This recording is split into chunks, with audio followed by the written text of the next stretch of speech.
Merhaba arkadaşlar, ben Nebahat Güngör. Kanalıma hoş geldiniz. Bugün pirinçli pırasa yapıyoruz. Yapımı güzel, kolay, çabuk olacak bir yemek. Maliyeti de ucuz desem de artık her şey pahalandı. Maalesef. Sebze sevenler mutlaka yapması lazım. Sebze sevmeyen genelde erkekler oluyor. Onlar da yesin inşallah. Şifadır. Şimdi bunun kanalıma abone değilseniz unuttum. Kanalıma abone değilseniz kanalıma abonelik, like ve yorumlarınızı bekliyorum. Ve şimdi bunun yapım aşamasına geçelim. İyi seyirler.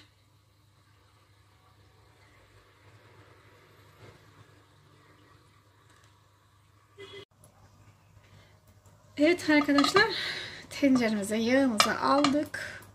Birazcık kızdıralım. Sıcaklığı gelmeye başladı. Domateslerimizi biraz kavuralım. Domatesleri çiğden koyarsak, sonra pırasayla birlikte koyarsak löp löp kabarıyor. Yani biraz öldürelim domateslerimizi.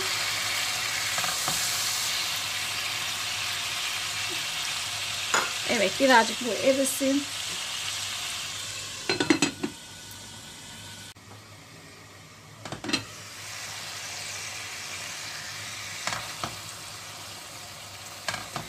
Bir miktar eridi domatesler. Domates ben 1 kilo pırasadan yapacağım.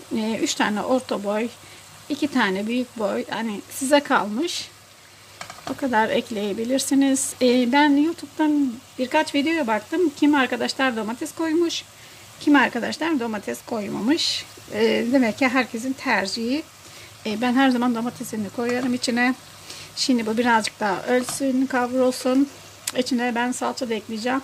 İşte dediğim gibi isteyen beyaz yapabilir. İsteyen benim gibi salçalı domatesi koyabilir içine. Demek ki herkesin damak tadı. Ben böyle çocukluğumdan beri gördüğüm için böyle yapıyorum. Annemden. Şimdi bunu biraz daha kavuralım. 1-2 dakika daha kavrulsun.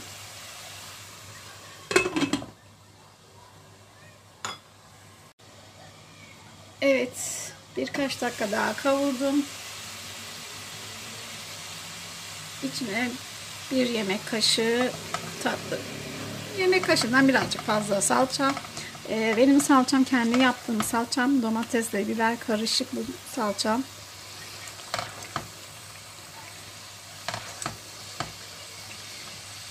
Birkaç dakikada salça rengini verinceye kadar kavuralım. Hatta eridi bile.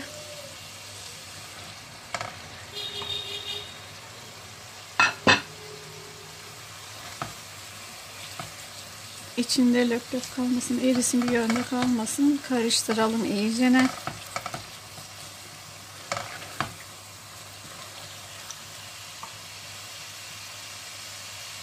1 kilo benim pırasam var.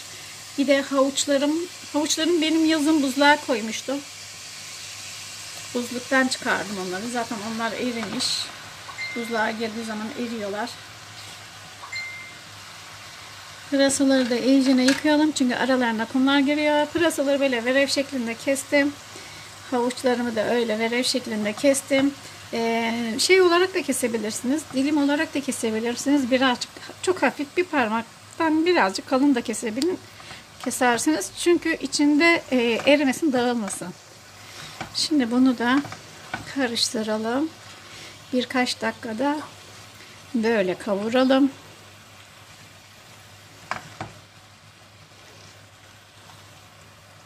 Bir video izledim. Hatta ben arkadaşlar nasıl yapıyor diye de baktım. Neredeyse bir pırasayı 35 dakika kısık ateşte pişirmiş. Ayrıyeten bir kavrulma süresi bilmem ne.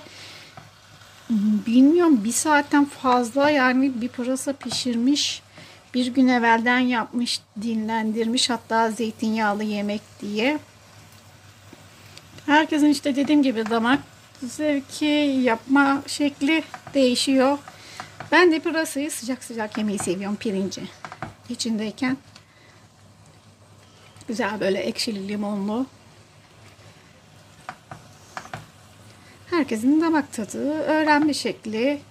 Tabii böyle de yaparsınız denersiniz, öyle de yaparsınız denerseniz, hangisini beğenirseniz onda karar kılarsınız. Bir de pırası yemeğini yaparken pirinç de önemli. Devamlı kullandığınız pirinci kullanın. Suyu çekmeme oranı için. Şimdi birkaç dakikada böyle kavrulsun, suyunu salsın.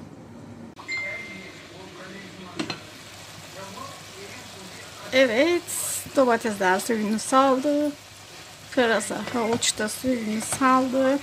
Şimdi bir yandan da sıcak suyunu ısıtıyorum. Suyunu ve pirincini ekleyeceğim.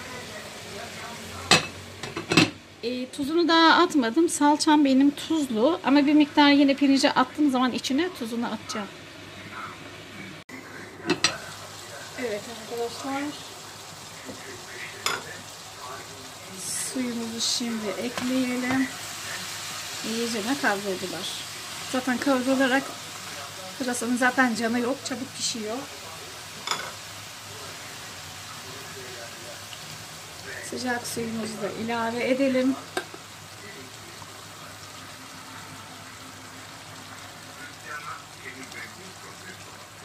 İki su bardağı, 2,5 su bardağı pirincinize göre,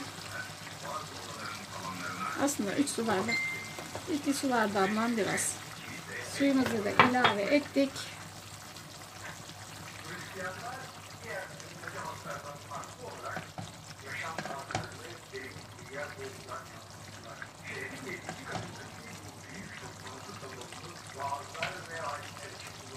Bir dakikada böyle pişsin. Evet, bir dakika kadar kaynadı. Bir çay bardağı pirinç, ama küçük çay bardağı değil, su bardağı da değil de bir çay bardağı kadar pirincimizi de atıyoruz içine. İyice yıkayalım ki nişastası gitsin.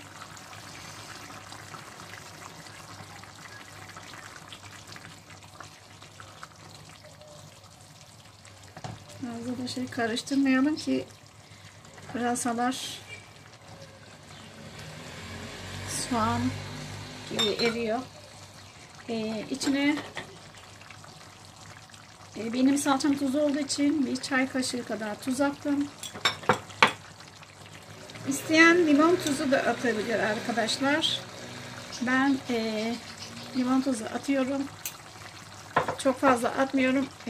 Annem sevmiyor ekşili o kadar.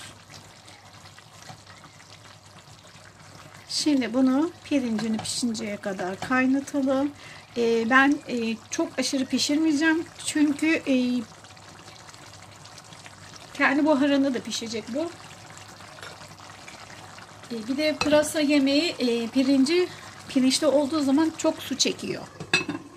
Şimdi pirincimizi de pişirelim. Evet arkadaşlar, altını kıstık. Yarıda biraz tam pişirmeyeceğim. Çünkü içindeki suyunu da çekiyor. Şimdi kapatalım. Demlensin artık. Pirinç pilavı gibi demlensin artık. Zaten yarısından çoğu pişti. Altını kapattık. Evet arkadaşlar, yemeğimiz hazır. Yanına da limon koydum. Şu an video çekmek için zaten büyük bir yere koydum ki görün diye. Şimdiden yapacak olanlara kolay gelsin. Kanalıma abone değilseniz abonelik, like ve yorumunuzu bekliyorum. Diğer videoda görüşmek üzere. Bay bay.